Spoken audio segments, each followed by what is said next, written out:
di dalam situasi sistem politik yang demokratis, ya, komunikasi akan menjadi lancar, baik, dan sifatnya timbal balik. Yang salah satu poin penting di situ adalah adanya peran media massa ini.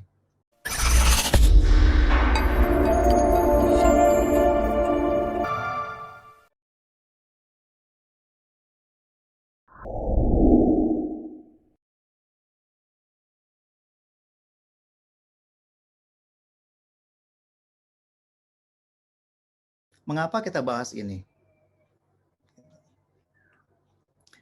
Jadi melalui komunikasi, individu-individu dalam masyarakat akan saling memahami. Ya, jadi ini hal yang penting untuk kita perhatikan ya. Komunikasi itu menjadi sesuatu yang penting dalam kehidupan. Ya. Karena dengan itu manusia menjadi bagian dari masyarakat. Manusia harus berkomunikasi. Ya, makanya dan namanya masyarakat. Ya. Masyarakat itu adalah kumpulan individu, ya, saling berinteraksi, tidak diam. Kenapa berinteraksi? Karena ada kepentingan untuk berkomunikasi. Gitu. Nah, dengan komunikasi ini maka bisa saling memahami. Gitu. Ya, komunikasi ini untuk agar bisa saling memahami. Dalam banyak kasus terjadinya konflik diantaranya karena komunikasi yang kurang baik. Ya, makanya ini dikatakan penting. Ya, komunikasi itu penting dalam proses sosial, ya, maupun dalam proses politik. Dalam proses sosial, artinya di masyarakat secara umum, itu komunikasi berjalan dan harus berjalan. Dalam proses politik pun juga demikian, ya. Dalam proses politik tanpa komunikasi yang ada bisa kacau, ya. Nah, selanjutnya konsep komunikasi politik terkait dengan konsep sosialisasi politik ini yang kita bahas kemarin ya, sosialisasi politik. Makanya panitia menyajikan materi sosialisasi politik sebelumnya, kemarin terjadinya. Gitu. Nah, dalam komunikasi politik itu, sosialisasi politik berjalan diantaranya dengan berperannya salah satu agen sosialisasi, ya, yaitu apa? Media massa. Media massa.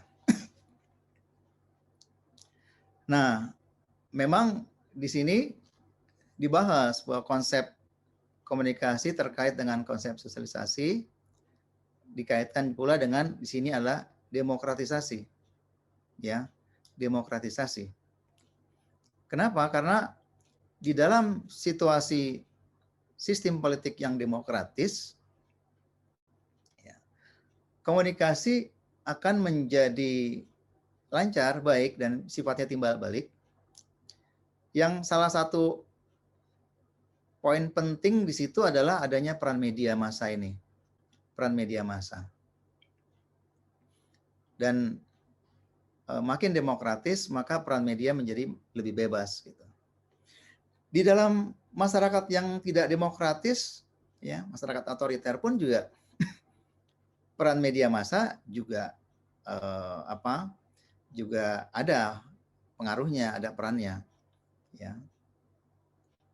Tapi mungkin sifatnya sebagai media propaganda, ya, media propaganda. Ini akan nanti kita akan diskusikan lebih lanjut. Nah, kita lihat di sini bagaimana peranan media jika dibatasi oleh negara. Maka praktek komunikasi akan hanya berjalan satu arah. Makanya kemudian sifatnya tadi propaganda. Karena apa? Karena biasanya hal-hal yang disampaikan, ya, kepentingan pihak penguasa, ya. Jadi didominasi oleh kepentingan pihak penguasa untuk disampaikan kepada masyarakat. Jadi satu arah dari pemerintah kepada masyarakat. Nah, yang demokratis adalah kalau komunikasi itu berjalan dua arah seperti ini. Ya, kalau dua arah maka demokratis. Proses komunikasi politik biasanya akan menghasilkan opini publik, ya, akan menghasilkan opini publik.